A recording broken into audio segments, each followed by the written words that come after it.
Heritage on RFD TV is brought to you by Rural Heritage Magazine, borrowing from yesterday to do the work of today. For subscription information, please call 319-362-3027 or order online at www.ruralheritage.com.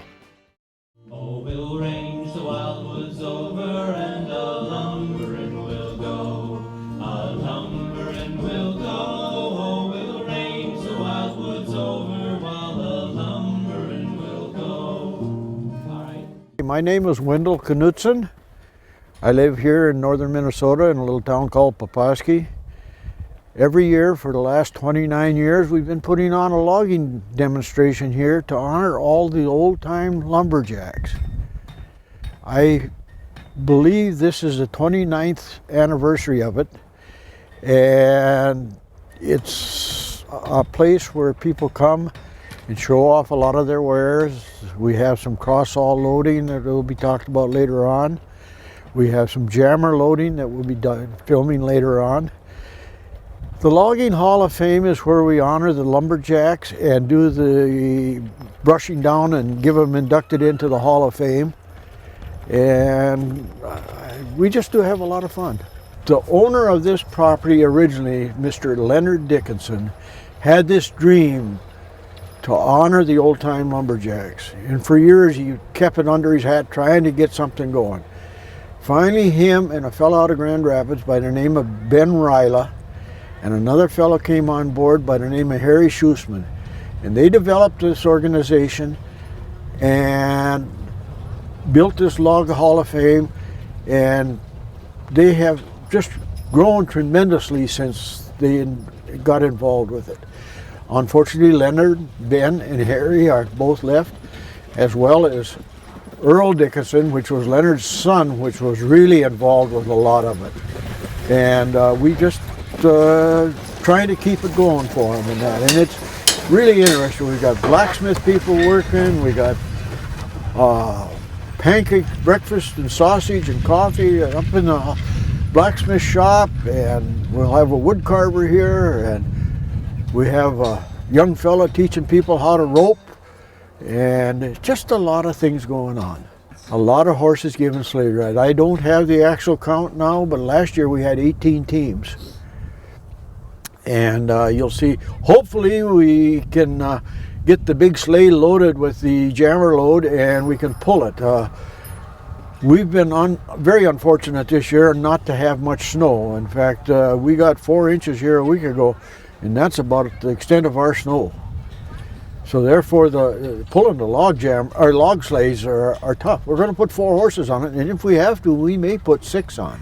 This is very rare. 2 years ago, I remember I couldn't take it outside. My son-in-law comes down after this program was over and he says, "Wendell, do you know how cold it is out there?" And I said, "Yeah, I just can't take it." He says, "The wind chill on Paul Bunyan TV is at 82 below. Now that's cold. Today I think we're going to have it in the high 20s in that beautiful day in that. So yes, we have the Going Whole Horse Club involved with helping put on the show.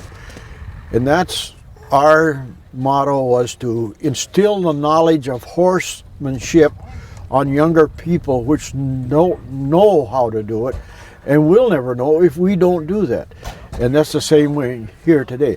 I have my team here. I have a young fellow that is from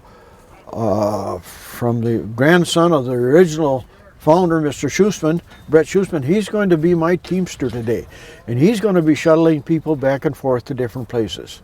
The attendance has been terrific. People just love to go on a sleigh ride. Yeah. There's nothing more quiet, and unbelievable how these teamsters handle their horses and stuff like that. I mean, they take real pride in their horses and that. Well, I'm Earl Hemmrich. I'm from Nisswa, Minnesota, and I've been helping out here at Buena Vista for a number of years in their Buena Vista days, loading logs. The demonstration that my brother Leonard and I will be helping present here is a method of getting the logs after they're cut in the woods. And of course, at that time they were cut with crosscut saws, trimmed with axes. So then you had to get the logs out of the woods. And to start with, the logs had to be what's called skidding from the forest into a landing. And to start with, one of the tools that were used to assist in getting the logs out to what's called a skidway was these skidding tongs. The tongs would be set on the log, and then when the horses would pull, why the skidding tongs would tighten up, and then the log would move into the skidway. The logs would then be brought up to the skidway, which is on the other end here, and the skidway was no more than poles on the ground. And then after they got to the skidway, the logs would be rolled tighter together, and to assist the logger in doing that, he would use a tool. He could be using a cant hook, and a cant hook has a hook with a handle on it and a dog, just to assist in rolling the logs. So they would be fastened in, and he would lift and roll. Now, there's another tool similar to the cant hook, which is called a peavey. I have one here.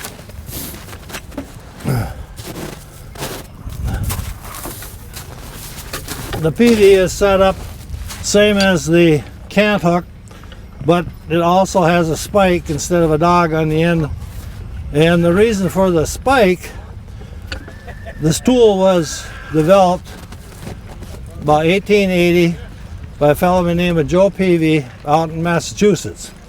What he did was combine the cant hook with the pike pole, which the pike pole was a long pole with a spike on the end to steer the logs around in the river or lake. And so on river drives, they had two tools that they used primarily, was the cant hook and a pike pole.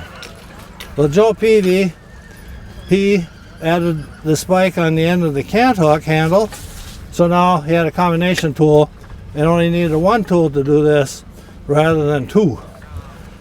Now, in moving the logs, after you get them to the skidway and onto a method of hauling them, loggers used to load logs on sleds or sleighs. The difference between a bobsled and a sleigh is that with a bobsled, you just have one set of runners, and then when you combine two together, you now have a sleigh. So today we will be loading a sleigh, and to get the logs loaded, first you have to have some method of holding the logs onto the sleigh after you get them up. So the method that we'll use today is what's called the corner bind. And the corner bind is just a chain with a round hook, and the log, as we get going, you'll see, lays into the chain. Then you hook the round hook over the log on this side, and then you put the grab hook here in the length, which and it'll be done differently when we get it on the log, but this then will hold the log onto the sleigh. And with this grab hook, to release it, you take your peavey or cant hook and just hit on the bottom here and pop it up, and that will release the log when you come time to unload the sleigh or whatever. The other thing with using these corner binds, now I might mention that this method of cross hauling we'll use today, the larger logging companies discontinued using this practice about 120 years ago. By 1890, they were loading their logs onto the sleigh with the crosshaul jammer over there. And the advantage, though, to the cornabines and this method of loading was, especially in later years when, or well, actually they used it in early years before they came up with the jammer, but it was a very simple operation, because all you needed, what you see right here, is just the sleigh and these cornabines and the cant hook and the peavey and the skidding tongs and the skids that we haven't talked about yet, and the crosshaul chain and a team of horses was all you needed to move your logs from the woods out to a railhead or whatever method you're going to transport, or to a river siding, transfer the logs out to have them moved on down towards the sawmill. So the crosshaul chain, I used to use rope, and rope would work fine with the chain or rope. Either one on the end had a hook. Now they used to call this a parbuckle or a swamp hook, but when I started helping with my dad back in late 40s, we just called this a crosshaul hook. But with this chain, then the chain would go back over the log, then you bring it back up and hook it into the log or the sleigh if you had the first log. In order to get the horses, then would be hooked on the other end of the chain out here, and the horses would go forward, and of course the chain would tighten and roll the log up onto the sleigh. To assist rolling these logs, it took some form of guidance, and skids were used. Now these skids, these are 4x6 skids with a plate in the bottom with horseshoe cokes. Now back 120 years ago they didn't use this type. All they did was took about 6-inch poles or so, trees, and they would cut them and taper the ends. But with these, now the reason we have these skids is not just for demonstration today, but my dad and his brother started logging in Tasca Park in 1942, salvaging logs that the CCCs and WPA had cut, but they never got them out of the woods. And with Bill Hemmrich working with the Park Service, he contacted my dad one winter and said, let's see about getting those logs out. So they started getting the logs out. My dad continued logging in the park then, salvaging dead and down timber for another 25 years. And this is the method of hauling and skidding that was used to transport logs out of the woods into a sawmill. And we had a sleigh that was loaded to get the logs out to an area where you could then transfer them onto a truck. When they were loaded on the truck, they were still loaded with the same method, utilizing the crosshaul method. And in using the crosshaul method and the corner binds, you could regulate the width of your load. Like on the truck, you were allowed 8-foot road limits, but we may load them out wider depending on the loads on the logs on the bottom, what the diameter was, because the idea, the way hauling this way, you hauled in a pyramid load. Like if you had, say today we'll probably have 6-7 logs on the bottom here, but on the truck we'd probably have anywhere from 2 to 6 logs. And so then if you had, say, 4 logs on the bottom, you'd have a 10 log load because you'd have 4, 3, 2, and 1. And then when you get to the mill yard, using the corner binds and everything, it was easy to unload.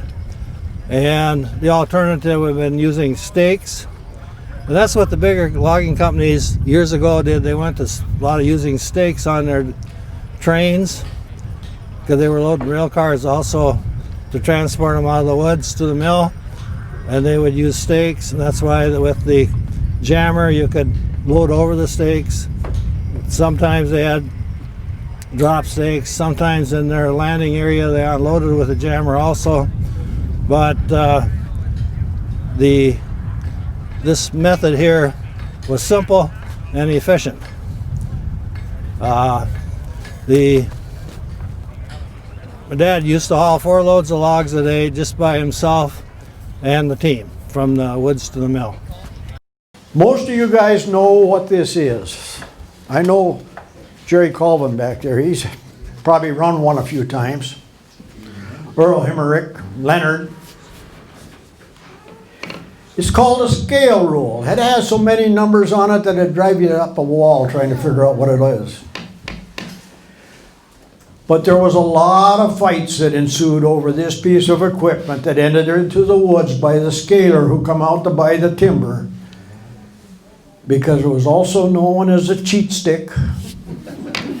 It was also known as a liar, and therefore a lot of the loggers wouldn't believe the guy that was buying the timber because he was looking out for the mill where he was buying the equipment for. But it's just a small piece of yesteryear that doesn't get used a lot. This stick I received from Creed Workman before he passed away, and I would venture to say that this stick is 100 years old. It's just unbelievable, but they still use that same stick. And when I worked in the mill at Dickinson's Lumber Company, John Holm and Stanley Eastman, we would load rail cars of lumber. John Holm would stand on a lumber pile as they brought it over to the railroad car, and he'd flip that board over and he'd say, that's a 1, that's a 2, that's a 3, and he put that stick on it, and he knew the length of the board as they brought the lift over of timber, whether it be 8-foot timber. And he'd look at it and he'd tell the guy that was Mr. Eastman to write down, and that's how they kept track of the footage that went into the railroad car. Oh, we'll range the wildwoods over and a-lumbering we'll go. A-lumbering we'll go. Oh, we'll range the wildwoods over while a-lumbering we'll go.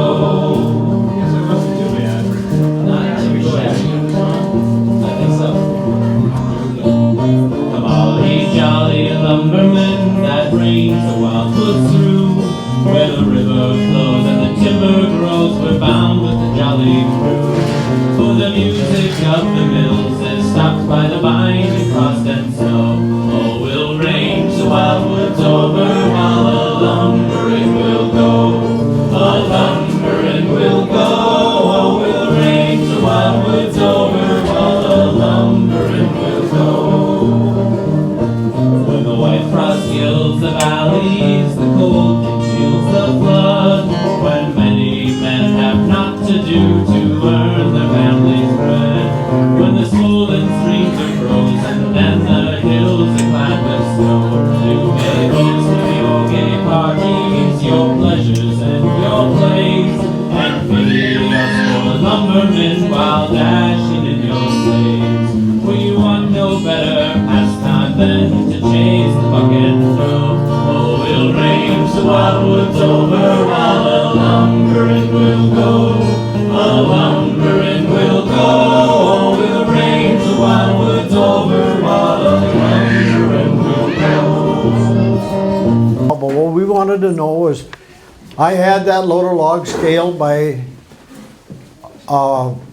cruiser yesterday. Put that stick back there. No, not that cheat stick. It was one you could read a little better. I should go check him. But that 1 8-foot log out there, the large one on top of the load, is 350 feet of lumber in that log. But Charles Eck, or Carl Eck, at 1202 Town Road 384, Baudette, Minnesota, you have won the prize for guessing the amount of footage. He missed it by 50 feet. He guessed 2,300 feet. There was 2,250 feet on there.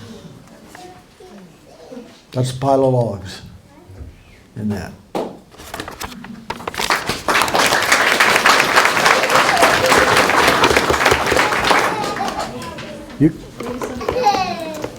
You get the dreaded prize. For what? The blanket? Okay, here we go. This is for the blanket from the Bemidji Woolen Mills. It's beautiful. Jesse Branch. Jesse Branch. Woo, Jesse! Jesse.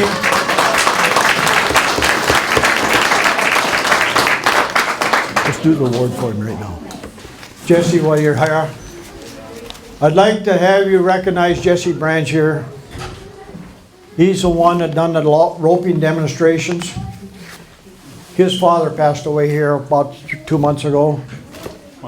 Month ago. Tremendous man. Always was here to help with logging days. He helped with fall color rides. Whatever was going on, he was there at the fair, wherever he was. He was a true horseman, and he helped us out. And Jesse, I'd like to present this plaque to you, given to the Leonard Branch family in appreciation and memory of Leonard's contribution to Buena Vista Logging Days and Village Events. Thank you. Thanks, Jesse. Thank you. Got a few more prizes? One day.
This concludes the show for this year.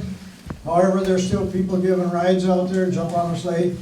And if you're hungry at all, they've got some terrific food over there in the Continental Cafe. They've got the logger stew. And grab a sleigh and head over there and have a bite to eat. Thank you all for coming. Thanks to Teamsters for their support. Without them, we couldn't do this. And same way with you folks. Without yous, we couldn't do this. So thanks a million, and again, I don't know how else to say it. Thank you.